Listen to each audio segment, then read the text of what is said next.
And now to part 2 of Unit 9's special series on hospital mistakes. When a hospital makes a medical error, what happens next? Well, usually both sides hire lawyers and fight it out in court. But does that really have to happen that way? Tonight, Brenda Flanagan introduces us to a program called Sorry Works, because most patients just want an apology and an explanation when something goes wrong.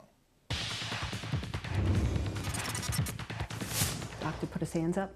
He said, I'm sorry, I was wrong, it's all my fault. Leslie Tasca says she felt desperate watching her baby girl suffer. Born with 2 holes in her heart, little Katie was fighting for every tiny breath at Stony Brook University Hospital's cardiac surgery unit for children. At that point, we knew, our daughter was in the room dying. That was February 2001, but let's fast forward.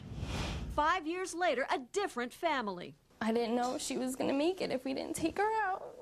Jennifer Latuga's talking about her little girl, Gianna, slowly dying of heart failure in the same children's cardiac surgery unit at Stony Brook. It was February 2006, and Jennifer says she begged the doctor to perform surgery. And he told me that I was a young neurotic mother and surgery was not going to fix her feeding issues. Both families claim Stony Brook made a critical mistake by delaying surgery so long it almost killed their babies. The frightened families moved their babies here to Columbia Presbyterian for life-saving surgery. But they say all that suffering could have been avoided if Stony Brook had only opened its records and acknowledged its problems. In fact, state health officials shut Stony Brook's program down permanently in November of 2006, calling it potentially life-threatening. I want these doctors and the hospital to be accountable. Did they ever say, I'm sorry, we did something wrong? No.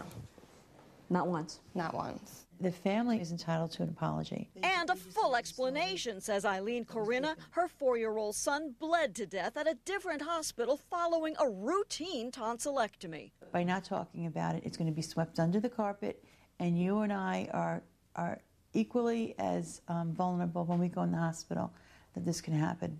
That's why Eileen's on a mission, spreading the word about a new hospital policy called Sorry Works. Sorry Works really focuses on the healing aspect and the search for answers between the patient, family, and the healthcare system. It starts with something very basic, an apology when something goes wrong. Next comes an investigation with the hospital and outside experts who share results with the family.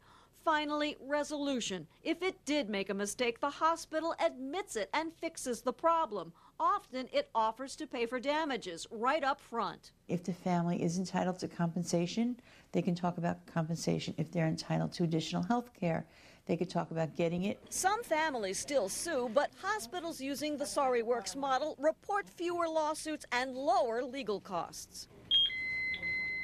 Only one hospital group in our area may soon join the Sorry Works Coalition. Liberty Health System runs Meadowlands and Jersey City medical centers. The way that you make sure that things don't happen is that you have a handle on what's going on within your organization. Liberty's CEO calls it total transparency. The only way that you get to make your organization better is by being transparent and by sharing information with family members. Joe Scott admits it's a huge change in how hospitals deal with their mistakes. People don't want to be held accountable when things go wrong. But he says everybody learns from it, and besides, patients deserve to know. Patients like Gianna, who's 2 years old now.